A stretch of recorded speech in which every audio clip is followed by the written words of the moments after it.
മഴത്തോരു mobile സീരിയലിലേക്ക് എല്ലാവർക്കും സ്വാഗതം. ഈ ചാനൽ ഇഷ്ടപ്പെട്ടാൽ ലൈക്ക് ചെയ്യുക, സബ്സ്ക്രൈബ് ചെയ്യുക. അങ്ങനെ അലീനയ്ക്ക് ആ വീട്ടിലുണ്ടാവുന്ന കഷ്ടപ്പാട് എന്താണെന്ന് മനസ്സിലാക്കുന്നുണ്ട് സ്റ്റാൻലി ജോസഫ്. തൻ്റെ വീട്ടുകാരും എല്ലാവരും വന്ന് ആ കുട്ടിയെടുത്ത് കാണിച്ചത് വലിയ ഒരു അബദ്ധം തന്നെയാണ് എന്ന് മനസ്സിലാക്കിയ സ്റ്റാൻലി ജോസഫ് അലീനടുത്ത് പറയുന്നുണ്ട്, മോൾ ഇതൊന്നും കണ്ട് വിഷമിക്കരുത്. ഇങ്ങനെ ഒരു സിറ്റുവേഷൻ ഇങ്ങനെ ഉണ്ടാകാൻ പ്രതീക്ഷിച്ച് തന്നെയാണ് മോൾ ഇങ്ങോട്ട് കൊണ്ടുവന്നത്. പക്ഷേ ഏത് രീതിയിലാണ് വീട്ടുകാർ പ്രതികരിക്കുന്നതെന്ന് പറയാൻ പറ്റില്ലല്ലോ. എൻ്റെ വീട്ടിലെ പ്രതികരണം ഇങ്ങനെയൊക്കെയാണ്, ഇനിയും അത് തുടർന്നു കൊണ്ടേയിരിക്കും. അത് ഈ വീട്ടിൽ നിന്ന് ഇനി പോകുന്നത് വരെ അത് എനിക്കറിയാം. അങ്ങനെയുള്ള വീട്ടുകാരും തന്നെ അവര് എന്നൊക്കെ പറയുന്നുണ്ട്. ഇത് കേട്ട ഉടനെ തന്നെ അലീന പറയുക, എനിക്ക് അവരുടെ അടുത്ത് വിഷമമൊന്നും തോന്നുന്നില്ല. കാര്യം എന്തെന്ന്, ഒരു വീട്ടിലെ കുടുംബത്തില് അറിയാതെ തന്നെ പ്രശ്നങ്ങൾ ഉണ്ടാകുമ്പോഴത്തേക്കും അത് ദേഷ്യം തോന്നാറേ ഉള്ളൂ. അതുകൊണ്ട് ഞാൻ ഇനി എന്താ ചെയ്യുന്ന എനിക്കറിയില്ല. അവരുടെ ഭാഗത്ത് നോക്കുമ്പോഴത്തേക്കും ശരിയാ, പക്ഷേ എൻ്റെ ഭാഗത്ത് നോക്കുമ്പോൾ എനിക്കും ആ പപ്പയ്ക്കും ശരിയായിട്ടേ തോന്നുള്ളൂ. എന്ത് ചെയ്യാനാ, എന്തായാലും നോക്കാം. ഇതിൽ ഏറ്റവും വലിയ ഒരു വിഷമം ഉണ്ടാകാൻ പോകുന്നത് ഈ കാര്യങ്ങളിൽ എന്നൊക്കെ പറയുന്നുണ്ട്. അതിനിപ്പോൾ ഞാൻ തീരുമാനം എടുത്തിട്ടുണ്ട്. ഈ വീട്ടിൽ നിന്ന് ഞാൻ ഇവിടുന്ന് പോയി കഴിഞ്ഞാൽ അതിനൊക്കെ ഒരു സമാധാനം എല്ലാവർക്കും കിട്ടുമല്ലോ എന്നൊക്കെ പറയുന്നുണ്ട്. എന്തായാലും മോള് പോയെന്ന് പറഞ്ഞ് ഇവിടെ ആർക്കും സമാധാനക്കേട് കൂടെയുള്ളൂ, അങ്ങനെയൊന്നും ചിന്തിക്കരുത് എന്നൊക്കെ പറയുന്നുണ്ട്. എന്തായാലും എല്ലാ കാര്യത്തിലും അന്ന് കൂടെ ഉണ്ടായിരുന്ന അപ്പച്ചനെ എങ്ങനെയെങ്കിലും ഇങ്ങോട്ട് വരാമെന്ന് പറയുമോ എനിക്ക്, അല്ലെങ്കിൽ ഞാൻ തളർന്നു പോവും എന്നൊക്കെ പറയുന്നുണ്ട്. ഇത് കേട്ട ഉടനെ സ്റ്റാൻലി ജോസഫ് പറയുക, ഞാൻ എന്തായാലും വിളിക്കുന്നുണ്ട്, ഇങ്ങോട്ട് വരട്ടെ, കുറച്ച് ദിവസം ഇവിടെ നിൽക്കട്ടെ എന്നൊക്കെ പറയുന്നുണ്ട്. അന്നത്തെ ആ കുറേ ദിവസം കലയും ചിരിയുമായിട്ട് അപ്പച്ചൻ്റെ കൂടെ നടന്ന ദിവസങ്ങൾ എനിക്കത് ഓർക്കുമ്പോൾ തന്നെ ഭയങ്കര സന്തോഷമാണ്. എന്നാൽ അതിനിടയ്ക്ക് വലിയ പൊട്ടിത്തെറികൾ നടക്കുന്നുമുണ്ട്. പക്ഷേ ഇതിനിടയ്ക്ക് അപ്പച്ചനുണ്ടെങ്കിൽ എനിക്കൊരു സന്തോഷം എന്നേ ഞാൻ പറയുന്നുള്ളൂ എന്നൊക്കെ അലീന സ്റ്റാൻലി ജോസഫിൻ്റെ അടുത്ത് പറയുന്നുണ്ട്. അങ്ങനെ അലീന പറയുന്നത് കൊണ്ട് തന്നെയാണ് ഉടനെ വിളിക്കുന്നുണ്ട് അവതക്കുട്ടിയെ. അങ്ങനെ അവതക്കുട്ടി പറയുക, എന്താ നീ അത്യാവശ്യമായിട്ട് എന്നെ ഇപ്പോൾ വിളിച്ചത് എന്നൊക്കെ ചോദിക്കുന്നുണ്ട്. നീ എന്തെങ്കിലും അത്യാവശ്യം ഉള്ളപ്പോഴാണല്ലോ എന്നെ വിളിക്കാറ്, അതുകൊണ്ടാ. അല്ല, വളരെ ഒരു ഭൂകമ്പം തന്നെയാ ഇവിടെ നടന്നത്. ഇന്നലെ റീതാമ്മയും എല്ലാവരും ഇവിടെ ഉണ്ടായിരുന്നു. മോളുമായിട്ടാണ് വന്ന് അലീനയെ കാണുകയും അലീനയെ പുറത്താക്കണമെന്ന് അലീനയായിട്ട് കുറെ വഴക്കൊക്കെ നടന്നായിരുന്നു.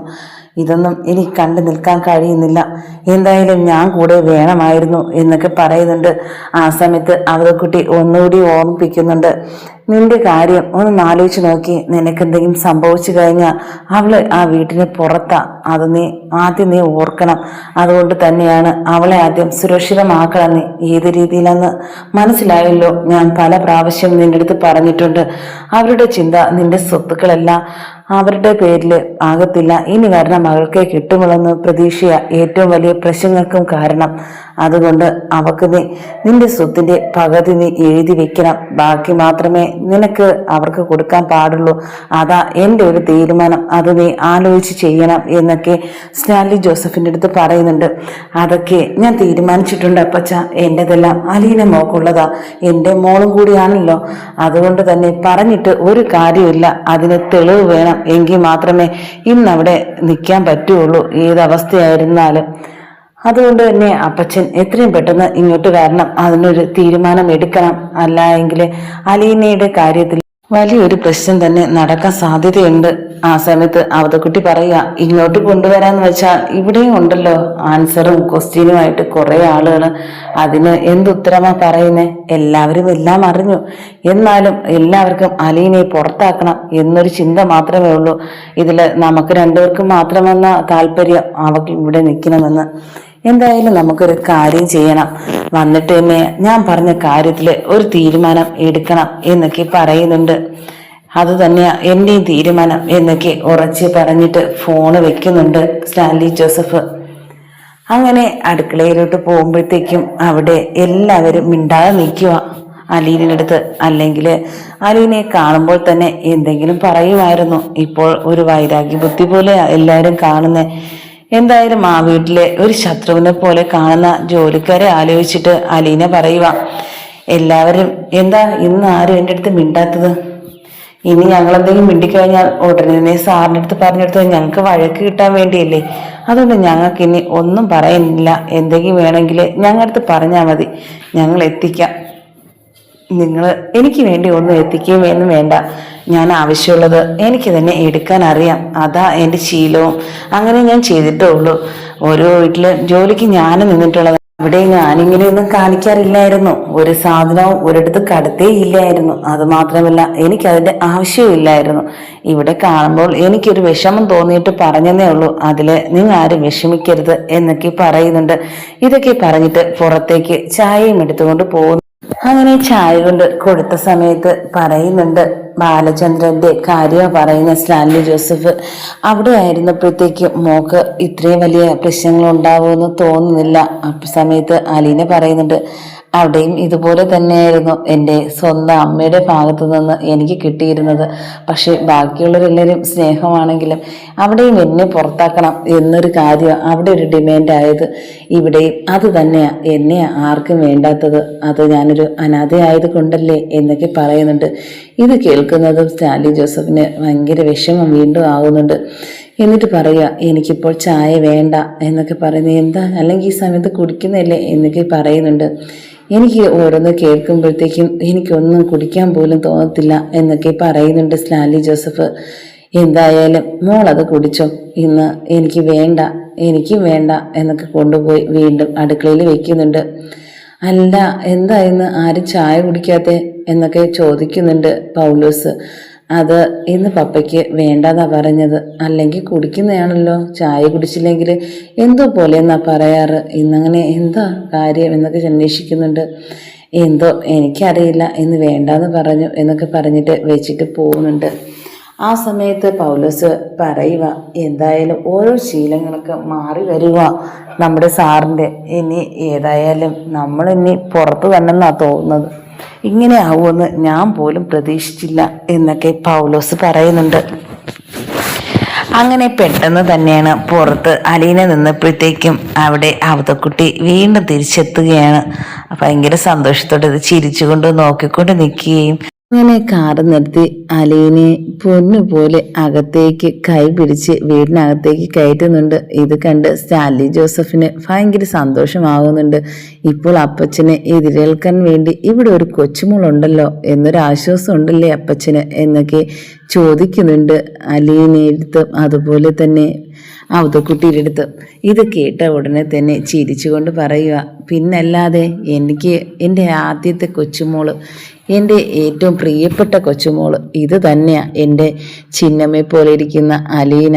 നിനക്ക് മനസ്സിലായല്ലോ, ഞാനിവിടുന്ന് ഓട്ടിക്കാൻ വന്നതാ അലീനയെ. പക്ഷെ കണ്ടത് പിന്നെ എനിക്കിവിടെ ഓട്ടിക്കണ്ട, ഇവിടെ നിർത്തിയാൽ മതിയെന്ന എൻ്റെ ഒരു ആഗ്രഹം. ആ സമയത്ത് അലീന പറയുക, കണ്ടോ അപ്പോഴത്തേക്കും എൻ്റെ അടുത്ത് വെറുതെ പറഞ്ഞതല്ലേ, അന്ന് എന്നെ ഓട്ടിക്കാൻ വന്നതല്ലെന്ന് ചിരിച്ചുകൊണ്ട് ആ സമയത്ത് പറയുക, അത് ശരി തന്നെയാ, എനിക്ക് കണ്ടപ്പോഴല്ലേ മനസ്സിലായത് എൻ്റെ ഒറിജിനലായിട്ടുള്ള എൻ്റെ കൊച്ചുമോളാന്ന്. അതുകൊണ്ടല്ലേ ഇപ്പോഴും ഞാൻ തിരിച്ച് ഇവിടേക്ക് തന്നെ എത്തിയത്. എനിക്ക് മോളോടുള്ള ആ ഒരു ഇഷ്ടം കൊണ്ട് തന്നെയാ എന്നൊക്കെ പറയുന്നുണ്ട്. എന്തായാലും എന്നെ സ്നേഹിക്കാനും കുറെ ആൾക്കാരുണ്ടെന്ന് അറിയുമ്പം എനിക്ക് സന്തോഷമാണ് ഉള്ളത് എന്നൊക്കെ പറഞ്ഞിട്ട് അകത്തേക്ക് വരുന്നുണ്ട് അവതക്കുട്ടി. ആ സമയത്ത് സ്റ്റാൻലി ജോസഫിൻ്റെ അടുത്ത് പറയുന്നുണ്ട്, എന്തായാലും സ്വത്തിന്റെ കാര്യത്തിൽ തീരുമാനമെടുക്കണം. നമുക്ക് ഇന്ന് തന്നെ പോയി കാണേണ്ടവരെ കണ്ട് സംസാരിച്ച് ഇതിനൊരു തീരുമാനം എടുക്കണം എന്നൊക്കെ പറയുകയും ചെയ്യുന്നുണ്ട്. അങ്ങനെ അവിടെ നിന്ന് അവതക്കുട്ടിയും അതുപോലെ തന്നെ സ്റ്റാൻലി ജോസഫും ഇറങ്ങുന്നുണ്ട്. അലീനയുടെ കാര്യത്തിൽ ഒരു തീരുമാനം എടുക്കാൻ വേണ്ടി തന്നെയാ. അങ്ങനെ അലീനയ്ക്ക് സ്റ്റാൻലി ജോസഫിന്റെ സ്വത്തില് പകുതി സ്വത്തുക്കൾ എല്ലാം അലീനയുടെ പേർക്ക് തന്നെ എഴുതി വെച്ചിട്ടുണ്ട്. അതില് ഈ വീടും കൂടെ ഉൾപ്പെടും. അതുകൊണ്ട് തന്നെ ഇനി ആരായിരുന്നാലും ഈ വീട്ടിൽ വന്ന് അലീനയെ പുറത്താക്കാൻ നോക്കിയാൽ വരുന്നവരാ ഈ വീട്ടിന് പുറത്താകാൻ പോകുന്നത്. അതാ എൻ്റെ തീരുമാനം എന്നൊക്കെ പറയുന്നുണ്ട് സ്റ്റാൻലി ജോസഫ്. എന്നാൽ ഈ കാര്യം വന്ന ഉടനെ തന്നെ അവതക്കുട്ടിയും സ്റ്റാൻലി ജോസഫും അലീനടുത്ത് പറയുന്നുണ്ട്, ഇത് കണ്ടോ, ഇതാ എൻ്റെ പ്രമാണം, ഇത് എൻ്റെ ഈ സ്വത്തിൻ്റെ പകുതിയാ, അതെല്ലാം ഇനി അലീനയ്ക്കുള്ളതാ. അലീനയെ ഇനി ആരും ഈ വീട്ടിൽ നിന്ന് പുറത്താക്കാൻ ഞാൻ സമ്മതിക്കില്ല എന്നൊക്കെ അലീനടുത്ത് പറയുന്നുണ്ട്. ഇത് കേട്ട് അലീന പറയുക, എനിക്ക് സ്വത്തും പണവുമല്ല എനിക്ക് ആവശ്യം, എനിക്ക് ഒരു അച്ഛൻ്റെയും അമ്മയുടെയും സ്നേഹമാ. അതിനെ മാത്രമേ ഞാൻ ഇത്രയും കാലം ഞാൻ കൊതിച്ചിട്ടുള്ളൂ. പക്ഷേ എനിക്ക് അച്ഛൻ്റെ സ്നേഹം കുറച്ചെങ്കിലും കിട്ടിയിട്ടുള്ളത് ബാലചന്ദ്രൻ എന്നുള്ള ഒരു ആളുടെ കയ്യിൽ നിന്നാണ്. ഇവിടെ വന്നപ്പോഴത്തേക്കും അച്ഛൻ തന്നെയാ ഒറിജിനലായിട്ട്. പക്ഷെ എന്ത് ചെയ്യാനാ, എനിക്കത് ഉൾക്കൊള്ളാൻ പോലും കഴിയുന്നില്ല എന്നൊക്കെ പറയുന്നുണ്ട്. ഇത് കേട്ടതും പറയുക, അപ്പോൾ എന്നെ പപ്പയാന്ന് വിളിച്ചത് വെറുതെ ആയിരുന്നോ എന്ന്. അല്ല, എന്തായാലും ആ ഒരു സ്നേഹത്തിന്റെ കാര്യം പറഞ്ഞത്. ചില സമയം ദേഷ്യവും ചില സമയം സ്നേഹവും. ഇത് എനിക്ക് തോന്നിയിട്ടുണ്ട് അഭിനയമാണോ എന്ന്. എന്തായാലും ഞാനൊരു കാര്യം തീരുമാനിച്ച് മോളെ. എൻ്റെ അടുത്ത് അപ്പച്ചൻ മാത്രം പറഞ്ഞതല്ല, എൻ്റെ കാര്യവും ഇത് തന്നെയാ. ഇനി ആരെങ്കിലും ഇവിടെ വന്ന് അലീനയെ പുറത്താക്കാൻ നോക്കിയാൽ നടക്കില്ല. അതിനെൻ്റെ ഒരു സേഫ്റ്റി എന്ന രീതിയിൽ ഞാൻ ചെയ്യുന്നതാ എന്നൊക്കെ പറയുന്നുണ്ട്. ആ സമയത്ത് അവതക്കുട്ടി പറയുന്നുണ്ട്, ഈ കാര്യമൊന്നും ഇവിടെ നിൽക്കുന്ന ജോലിക്കാരോ ആരും തന്നെ ഇതുവരെ അറിയാൻ പാടില്ല. അറിഞ്ഞു കഴിഞ്ഞാൽ അറിയാലോ, വീണ്ടും ഇതിന്റെ ന്യൂസ് എല്ലായിടവും എത്തും. നിന്റെ സ്വത്ത് എഴുതി കൊടുത്തെന്ന് പറഞ്ഞ് പിന്നെ അതിന്റെ പേരിൽ ഇനി അടുത്ത ഇവിടെ ഒരു അടിയും ബഹളമായിരിക്കും നടക്കാൻ പോകുന്നത് എന്നൊക്കെ പറയുന്നുണ്ട്. ആ സമയത്ത് സ്റ്റാലിൻ ജോസഫ് പറയുക, എന്തായാലും ഇന്നലെ റീത്താമ്മയ്ക്ക് തിരിച്ചു പോയെങ്കിലും തിരിച്ച് വീണ്ടും വരും. വലിയൊരു പടയായിട്ട് തന്നെ വരുമെന്ന എനിക്കറിയാൻ കഴിയുന്നത്. അങ്ങനെ തന്നെ ആയിരിക്കും. ആ സമയത്ത് ഇവിടെ നിന്ന് അലീനെ ഏത് വിധേനയും ഇറക്കുമെന്ന് പറഞ്ഞിട്ട് വിളിച്ചിട്ടാണ് പോയിരിക്കുന്നത്. അതിനുവേണ്ടി ഞാൻ എടുത്ത തീരുമാനവും നല്ലതായിരുന്നു എന്ന് എനിക്കിപ്പം മനസ്സിലാകുന്നു എന്ന് സ്റ്റാലിൻ ജോസഫ് പറയുന്നുണ്ട് അവതക്കുട്ടിയുടെ അടുത്ത്. ഇതെല്ലാ കാര്യങ്ങളും അലീന വിളിച്ച് ബാലചന്ദ്രൻ്റെ അടുത്ത് പറയുകയാണ്. തൻ്റെ ഈ വീട്ടിൽ ഇപ്പോൾ നടക്കുന്ന ഈ കാര്യങ്ങളും അതുമാത്രമല്ല റീതാമ്മയും അതുപോലെ തന്നെ എല്ലാവരും വന്ന് ഈ വീട്ടിൽ ബഹളം വെച്ച കാര്യങ്ങളെല്ലാം കേട്ട ഉടനെ തന്നെ ഭയങ്കര ഒരു വിഷമത്തിലാവുന്നുണ്ട് ബാലചന്ദ്രൻ. എന്തായാലും അവരെത്ര വന്നിരുന്നാലും ആരൊക്കെ വന്നിരുന്നാലും മോള് ബാലചന്ദ്രന്റെ മകളല്ലാതാകില്ലല്ലോ. അതുകൊണ്ട് പേടിക്കേണ്ട ഒരു കാര്യവുമില്ല. ആരംഗീകരിച്ചില്ലെങ്കിലും മോളെ അംഗീകരിക്കാൻ അവിടെ സ്വന്തം അച്ഛനാ ഉള്ളത്. അതുമാത്രമല്ല ആ അപ്പച്ചനും അവിടെ ഉണ്ടല്ലോ. അതുകൊണ്ട് പേടിക്കേണ്ട ഒരു കാര്യവുമില്ല. മോൾ അവിടെ പിടിച്ചു നിൽക്കണം, അതേ എനിക്ക് പറയാനുള്ളൂ. അല്ലാതെ അവിടെ നിന്ന് ഇറങ്ങാനൊന്നും ശ്രമിക്കരുത്. അവിടെ ഏറ്റവും സുരക്ഷിതത്വം. അതുമാത്രമല്ല നീ നിൽക്കേണ്ട ആ സ്ഥലത്ത് തന്നെയാണ് ഞാൻ അവിടെ എത്തിച്ചിരിക്കുന്നത്. ഏത് വിധേനയും ആ വീട്ടിൽ നിന്ന് ആരൊക്കെ പറഞ്ഞാലും ഇറങ്ങാൻ പാടില്ല. കൂടെ മോക്ക് അവിടെ രണ്ടുപേരുണ്ട്. ആ ഒരു ചിന്ത മാത്രം ഉണ്ടായിരുന്നാൽ മതി. പിന്നെ അമ്മയുടെ കാര്യം അറിയാലോ. അമ്മ അറിയുമ്പോഴത്തേക്കും ആ ഒരു പൊട്ടിത്തെറി അത് വേറെ ആയിരിക്കും. ആ സമയത്ത് വരും കൈയും കാലും പിടിക്കാനും കരഞ്ഞു വിളിക്കാനും. അത് വേറൊരു അവസരത്തിൽ അത് നമുക്ക് കാണേണ്ടി വരും. ആദ്യം ഇപ്പോൾ നടക്കുന്ന കാര്യം അങ്ങ് നടക്കട്ടെ. എന്തായാലും ആരൊക്കെ വന്നിരുന്നാലും മോൾ അവിടെ നിന്ന് ഇറങ്ങാൻ പാടില്ല. അതിന് സ്റ്റാലിൻ ജോസഫ് ചെയ്ത ഒരു കാര്യം നല്ല കാര്യം തന്നെയാ. മോക്ക് ആ സ്വത്തെഴുതി തന്നതിൽ ഒരു കാര്യമില്ല. മോളുടെ അവകാശം തന്നെയാ. അത് നേടിയെടുക്കുക തന്നെ ചെയ്യേണ്ടതാ. പക്ഷെ അത് മോക്ക് തന്നതുമെങ്കിൽ അത് മോളുടെ അംഗീകാരത്തിന് വേണ്ടി തന്നെയാ. അത് മനസ്സിലാക്കി മോൾ അവിടെ തന്നെ നിൽക്കണം എന്നൊക്കെ പറയുന്നുണ്ട് ബാലചന്ദ്രൻ അലീനിന്റെ അടുത്ത്. ഞാൻ കേട്ടുകൊണ്ട് വൈജ അവിടെ നിപ്പുണ്ടായിരുന്നു. എന്നിട്ട് വൈജ ചോദിക്കുന്നുണ്ട്, ആരെയാ ഈ രാവിലെ തന്നെ കിടന്ന് വിളിക്കുന്നത്? ആ അവളായിരിക്കും. എന്താ പറയാൻ ഇത്ര അവളെടുത്ത് എന്നൊക്കെ ചോദിക്കുന്നുണ്ട്. അത് എനിക്കും അലീനയ്ക്കും പറയാൻ ഒരുപാട് കാര്യങ്ങളുണ്ട്. അത് നിന്റെ അടുത്ത് തുറന്ന് പറയണമെന്നുണ്ടോ? വീട്ടില് ഒരു സംസാരവും ഇല്ല.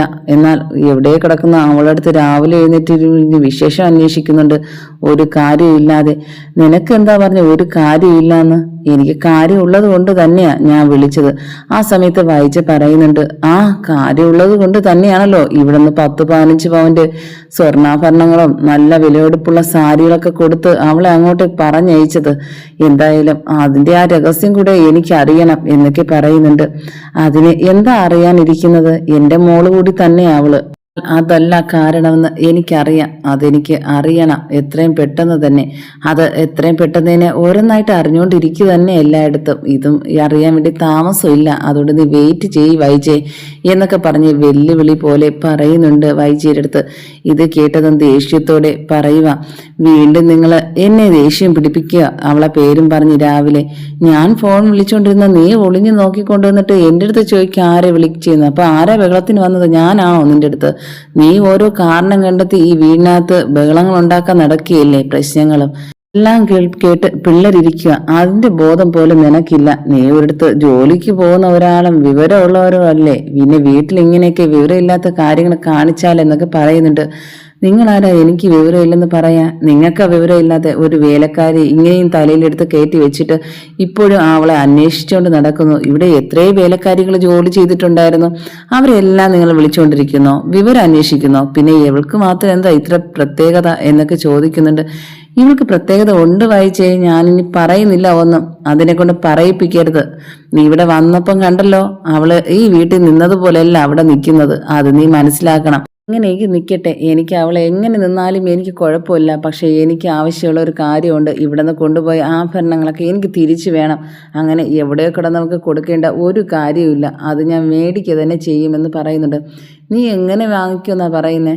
അതെനിക്കറിയാം, നീ എവിടെ പോയിരുന്നാലും അത് ഞാൻ പിടിച്ച് വാങ്ങിച്ചു കൊണ്ടുവരും, അല്ലെങ്കിൽ ഞാൻ കേസ് കൊടുക്കും അവളെ പേരിൽ എൻ്റെ വീട്ടിൽ നിന്ന് എടുത്തുകൊണ്ട് പോയെന്ന് പറഞ്ഞ്.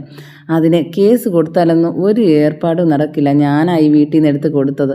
ആ സമയത്ത് വൈജിയുടെ അടുത്ത് ബാലചന്ദ്രൻ പറയുന്നു, ഞാൻ മനുവിനെ അറിയാലോ, നിങ്ങൾക്കും അറിയാലോ അവൾ എവിടെയാണ് നിൽക്കുന്നതെന്ന്. അവിടേക്ക് ഞാൻ പോയിട്ട് അതെല്ലാം വാങ്ങിച്ചിട്ടേ ഞാൻ തിരിച്ചു വരുള്ളൂ എന്നൊക്കെ പറയുന്നുണ്ട്. മനു വരുമെന്ന് തോന്നുന്നുണ്ടോ? മനു വരുന്നെങ്കിൽ നീ വിളിച്ചോണ്ട് പോ, അല്ലെങ്കിൽ വേറെ ആര് വേണം? നിന്റെ ആങ്ങളമാരുണ്ടല്ലോ, കൂട്ടിക്കൊണ്ട് പോ, 2-3 പേരെയും കൂട്ടി എന്നൊക്കെ പറയുന്നുണ്ട്. ഇത് കേട്ടതും ഉടനെ തന്നെ പറയുന്നുണ്ട്, എന്തായാലും എന്താ എൻ്റെ ആങ്ങളമാർക്ക് കുഴപ്പം? വേണമെങ്കിൽ ഞാൻ അവരെ വിളിച്ചുകൊണ്ട് തന്നെ പോകും എന്നൊക്കെ പറയുന്നുണ്ട്. എങ്കില് നല്ല കാര്യം തന്നെയാ, നിങ്ങൾക്ക് കുടുംബക്കാർക്ക് പല രഹസ്യങ്ങളും ഉണ്ടല്ലോ, എല്ലാം ഒരുമിച്ച് അറിയാനുള്ളവർക്ക് നിങ്ങൾ മാത്രം തന്നെയല്ലോ, അതുകൊണ്ട് അവര് തന്നെയാ ബെസ്റ്റ് നീ കൊണ്ടുപോകുന്നത് എന്നൊക്കെ പറയുന്നുണ്ട്. എന്തോന്ന് രഹസ്യമാണ് ഞങ്ങൾക്കിരിക്കുന്നത്? അല്ല, നിന്റെ കാര്യം അറിയാനുള്ളതും അവരെ കാര്യം അറിയാനുള്ളതും എല്ലാം നിനക്കാണല്ലോ, അതുകൊണ്ട് ഞാൻ പറഞ്ഞതേ ഉള്ളൂ. എന്തായാലും നല്ല കാര്യം തന്നെ, ഞങ്ങളെയും കൂട്ടിക്കൊണ്ട് പോണതാ ഏറ്റവും നല്ലത്. എങ്കിലും മാത്രമേ അവിടെ ഒരു നല്ലൊരു പൊട്ടിത്തെറി നടക്കുകയുള്ളൂ ആ വീട്ടില്, അതുകൊണ്ട് കൊണ്ടുപോകണം കേട്ടോ. മനുവിനെയും കൂടെ വിളിക്കാൻ മറക്കരുത്. വരുമ്പോഴത്തേക്കും തിരിച്ച് നീ ആ സ്വർണ്ണപ്പെട്ടി കൂടെ ഇങ്ങോട്ട് കൊണ്ടുവരണം, അതെനിക്ക് കാണിച്ചു തരുകയും ചെയ്യണം എന്നൊക്കെ പറയുന്നുണ്ട്. എന്തിനാ നിങ്ങളിങ്ങനെ ആക്കി പറയുന്നത്? ഞാൻ കൊണ്ടുവരാൻ തന്നെ ചെയ്യും. അവൾക്ക് നിങ്ങൾ കൊടുത്തയച്ച സാധനം അവളെ നിന്ന് തന്നെ ഞാൻ വാങ്ങിച്ചുകൊണ്ട് വരും, അത് ഞാൻ തീരുമാനിച്ച കാര്യം തന്നെയാണ് എന്നൊക്കെ പറയുന്നുണ്ട്. ഇത് കേട്ടിട്ട് കൃഷ്ണയും ബബിതയും രോഹിത്തും രാവിലെ തന്നെ തുടങ്ങിയോ എല്ലാവരും കൂടെ? ഞങ്ങൾക്ക് ഈ വീട്ടിൽ ഒരു സമാധാനവും ഇല്ലല്ലോ. ചേച്ചി ഇവിടെ നിന്ന സമയത്ത് ഒരു സന്തോഷം ഉണ്ടായിരുന്നു, ഇവിടെയാണെങ്കിൽ ഇപ്പോൾ എന്തോന്നില്ലാത്ത ഒരു അസ്വസ്ഥതയാ എന്നൊക്കെ പറയുന്നുണ്ട്. എപ്പോഴും വഴക്കും, ഇതൊക്കെ കേട്ടുകൊണ്ടിരിക്കാൻ പോലും തോന്നുന്നില്ല എന്നൊക്കെ പറയുന്ന കേട്ടിട്ട് ബാലചന്ദ്രൻ പറയുക, ഇവിടെ ഇവർക്ക് രാവിലെ തുടങ്ങി ബഹളം. നമുക്കൊരു കാര്യം ചെയ്യാം, നിങ്ങൾ റെഡിയായി നമുക്ക് പുറത്തോട്ടൊക്കെ പോയി കറങ്ങിയിട്ട് വൈകുന്നേരം വരാം. അപ്പൊ ഇതൊന്നും കേൾക്കണ്ടല്ലോ. ആ സമയത്ത് തുള്ളിച്ചാടിക്കൊണ്ട് നിൽക്കുക കൃഷ്ണ. ശരി, ഞങ്ങൾക്ക് ഇന്ന് എങ്ങോട്ടാ പോകുന്നത്?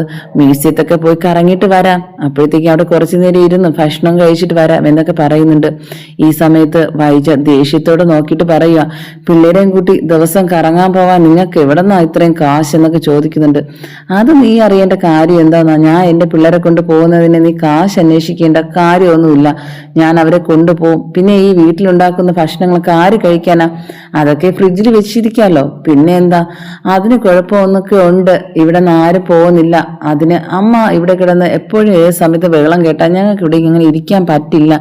അച്ഛനാ ഞങ്ങളെ വിളിക്കുന്നത്, ഞങ്ങൾ അച്ഛൻ്റെ ഒപ്പം ഞങ്ങൾ പോയിട്ട് രാവിലെയോ രാത്രിയോ ഞങ്ങൾ വരും എന്നൊക്കെ പറയുന്ന കേട്ടിട്ട് വൈജ ദേഷ്യത്തോടെ നോക്കിയിട്ട് കൃഷ്ണയെടുത്ത് പറയുക, ഇവിടുന്ന് ആരൊക്കെ ഇറങ്ങണമെന്ന് എനിക്ക് കാണണം എന്നൊക്കെ പറയുന്നുണ്ട്. സമയത്ത് ബാലചന്ദ്രൻ പറയുന്നുണ്ട്, ഞാൻ എൻ്റെ പിള്ളേരെയും കൊണ്ട് പുറത്തു പോകും, പക്ഷെ നിനക്ക് വരണമെങ്കിൽ നീയും കൂടെ വന്നോ എന്നൊക്കെ പറയുന്നുണ്ട്. ഞാൻ ഒരിടത്തും വരുന്നില്ല, എന്തായാലും ഇവിടുത്തെ കാര്യം ഇപ്പോൾ എന്തോന്നില്ലാത്ത ഒരു മാറ്റമായി ഈ വീട്ടിൽ നടന്നുകൊണ്ടിരിക്കുന്നത്, എനിക്ക് എന്താന്ന് പോലും മനസ്സിലാവുന്നില്ല എന്നൊക്കെ പറഞ്ഞിട്ട് അകത്തേക്ക് കയറി പോകുന്നുണ്ട്. റൂമിൽ നിന്ന് ആലോചിച്ച ശേഷം വൈജയന്തി വിചാരിക്കുന്നുണ്ട്, അങ്ങനെ വിട്ടാ പറ്റില്ല, അവളെ ഞാൻ തേടി പോയിട്ട് എനിക്കിവിടെ നിന്ന് കൊണ്ടുപോയതെല്ലാം തിരിച്ചു വാങ്ങണമെന്ന്. അങ്ങനെ വൈജയന്തി ആലോചിച്ച് ഉടനെ തന്നെ മനുവിനെ വിളിക്കുന്നുണ്ട്. മനുവിനെ വിളിച്ച് പറയുന്നുണ്ട്, എനിക്ക് ആ അലീനയെ കാണാൻ പോകണം. ഇനി എന്തിനാ പോകുന്നത്? ഇവിടെ നിന്ന് ഓടിച്ചു വിട്ടില്ലേ, ഇപ്പൊ കാണാൻ തോന്നുന്നുണ്ട് എന്നൊക്കെ ചോദിക്കുന്നുണ്ട്. അതിനല്ല, എനിക്ക് ഇവിടെ നിന്ന് അവൾ കൊണ്ടുപോയ സാധനങ്ങളെല്ലാം എനിക്ക് തിരിച്ചു വാങ്ങിക്കണം, അതിനുവേണ്ടി എനിക്ക് അവൾ കണ്ടാലേ പറ്റുള്ളൂ എന്നൊക്കെ പറയുന്നുണ്ട്.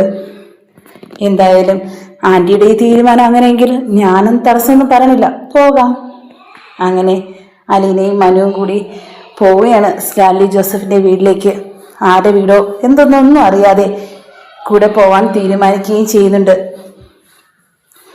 അങ്ങനെ അവിടെ പോയി നിന്നപ്പോൾ തന്നെ ഫ്രണ്ടില് അവിടെ അവതക്കുട്ടി പത്രം വായിച്ചുകൊണ്ടിരിക്കുകയായിരുന്നു. ആ സമയത്ത് ആ വീട്ടിൽ പോയപ്പോൾ തന്നെ വൈജയ്ക്ക് എന്തോ ഒരു പ്രത്യേകത തോന്നുകയും ചെയ്യുന്നുണ്ട്. എന്നിട്ട് അവിടെ നിന്ന് അവതക്കുട്ടി കണ്ട് ഉടനെ തന്നെ ഞെട്ടി നിൽക്കുന്നുണ്ട്. ആ എന്താ, ആരാ മനസ്സിലായില്ല? അലീനെ കാണുമായിരുന്നു.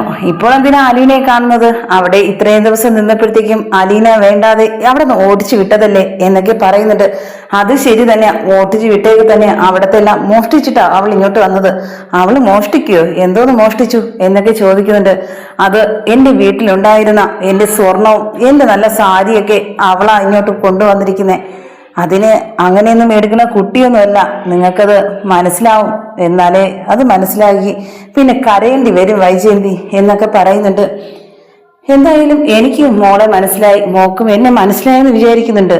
പക്ഷേ ഒരേ ഒരു കാര്യമുണ്ട്, ഞാനിപ്പോൾ അലീനയും വിളിക്കും, വേറൊരാളെയും വിളിക്കും. കണ്ട് ഞെട്ടൊന്നും ചെയ്യരുത് എന്നൊക്കെ പറയുന്നുണ്ട്. എനിക്ക് അവളെ കണ്ടാൽ മതി, എനിക്ക് വേറെ ആരെയും കാണണ്ട എന്നൊക്കെ പറയുന്നുണ്ട്. എന്നാൽ ഈ സമയത്ത് തന്നെയാണ് ഉടനെ അലീനയും സാൻഡി ജോസഫും പുറത്തേക്ക് വരുന്നുണ്ട്. അങ്ങനെ ഇത് കണ്ട ഉടനെ തന്നെ വൈജയന്തി നെറ്റിത്തെറിച്ച് നിൽക്കുകയാണ്, എന്ത് ചെയ്യണമെന്നറിയാതെ. എന്നിട്ടും ഈ വീട്ടിലെ ഒരു വേലക്കാരിയായിട്ട് ഇപ്പോൾ ഇവിടെ വന്നോ എന്നൊക്കെ ചിന്തിക്കുകയും ചെയ്യുന്നുണ്ട് വൈജയന്തി. എന്നാൽ വർഷങ്ങൾക്ക് ശേഷം കണ്ടുമുട്ടുന്ന സ്റ്റാൻലി ജോസഫിനെ കണ്ട് എന്ത് ചെയ്യണമെന്നറിയാതെ മനുവിനെ നോക്കുന്നുണ്ട്. എന്നിട്ട് മനുവിൻ്റെ അടുത്ത് പറയുന്നുണ്ട്, നമുക്ക് പോകാം. വേണ്ട, ആന്റിയല്ലേ പറഞ്ഞേ ഇവിടെ വരണോന്ന്. ഇനി വന്നല്ലോ, ഇനി എന്തായാലും ഇനി എന്താണെന്ന് അറിഞ്ഞിട്ട് പോയാൽ മതി എന്നൊക്കെ പറയുന്നുണ്ട്. അങ്ങനെ ഉടനെ തന്നെ അവതക്കുട്ടി പറയുക, മോളെ എനിക്ക് നേരത്തെ അറിയാം, വന്നേ എന്നൊക്കെ പറഞ്ഞിട്ട് പെട്ടെന്ന് തന്നെ വൈജയന്തി ചേർത്ത് പിടിച്ച് പറയുന്നുണ്ട്, ഇത് എൻ്റെ മോൻ, അറിയാലോ സ്റ്റാൻലി ജോസഫ്, ഇത് അവൻ്റെ മോള് അലീന എന്നൊക്കെ പറയുന്ന കേൾക്കുമ്പോഴത്തേക്കെന്നെ തൻ്റെ മോളായിരുന്നോ എന്നൊക്കെ ചിന്തിച്ചു പോകുന്നുണ്ട്.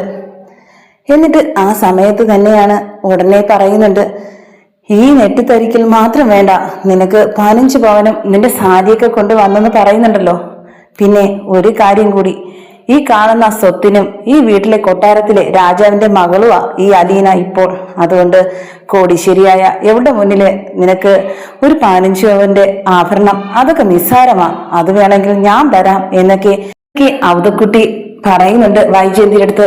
എന്നാൽ ഇതെല്ലാം കേട്ടിട്ട് ഏതോ ഒരു ലോകത്ത് നിൽക്കുന്നത് പോലെ ആ നിൽക്കുന്നത് കണ്ടിട്ട് മനുവിന് എന്നെ ചിരി വരുക, എന്ത് പറയണമെന്നറിയാതെ. എന്നാൽ അവതക്കുട്ടി ഒരു കാര്യം കൂടി പറയുന്നുണ്ട്, എനിക്ക് സ്റ്റാൻലി ജോസഫിനെ കൊണ്ട് നിന്നെ കല്യാണം കഴിക്കണമെന്ന് ആഗ്രഹമില്ലായിരുന്നു അന്ന്. പക്ഷെ ഇപ്പോൾ ഞാൻ വിചാരിക്കുന്നു അത് എനിക്ക് പറ്റിയ അബദ്ധമായിരുന്നെന്ന്. അന്ന് ഞാൻ പറഞ്ഞിട്ടാ അവൻ ഈ കല്യാണം തന്നെ കഴിക്കാത്തത്. അല്ലെങ്കിൽ മോൾ ഇന്ന് എൻ്റെ വീട്ടിലിരിക്കുകയായിരുന്നു, അലീനയും ഇവിടെ തന്നെ ഉണ്ടാകുമായിരുന്നു എന്നൊക്കെ പറയുന്നുണ്ട്. ഇത് കേട്ട ഉടനെ തന്നെ പെട്ടെന്ന് ഒന്നും നോക്കാതെ മനുവിനെ വിളിച്ചിട്ട് പോകുന്നുണ്ട്, ഒരു വാക്കുപോലും മിണ്ടാതെ. ആ സമയത്ത് ഇത് കണ്ടിട്ട് സ്റ്റാൻലി ജോസഫ് പറയുക, ഇതൊന്നും പറയണ്ടല്ലായിരുന്നു, പിന്നെ ഇതെല്ലാം അറിയണ്ടേ? അലീന അവിടെ നിന്ന് മോഷ്ടിച്ചു കൊണ്ടുവന്ന സ്വർണം എന്ന് പറഞ്ഞ് വാങ്ങിക്കാൻ വന്നതാ, ഇപ്പോൾ ഞാൻ തികച്ചു കൊടുത്തിട്ടുണ്ട്. എന്തായാലും ഇപ്പോൾ എന്താണെന്നും വിചാരിക്കും എന്നൊക്കെ സ്റ്റാൻലി ജോസഫ് പറയുന്നുണ്ട്. മനു ആണെങ്കിൽ ആ നിമിഷം തന്നെ അലീൻ്റെ അടുത്ത് പറഞ്ഞിട്ടാ പോകുന്നത്. എന്തായാലും എല്ലാം കുറെ മനസ്സിലായി, എന്നാൽ കുറേയൊന്നും മനസ്സിലായില്ല. ആന്റിയുടെ പോക്ക് കണ്ടില്ലേ, എന്തായിരിക്കുമെന്ന് ഒന്നും അറിയില്ല. ശരി എന്നാ പോകട്ടെ എന്ന് പറഞ്ഞിട്ട് എല്ലായിടത്തും യാത്ര പറഞ്ഞ് മനുവും ഇറങ്ങുന്നുണ്ട്.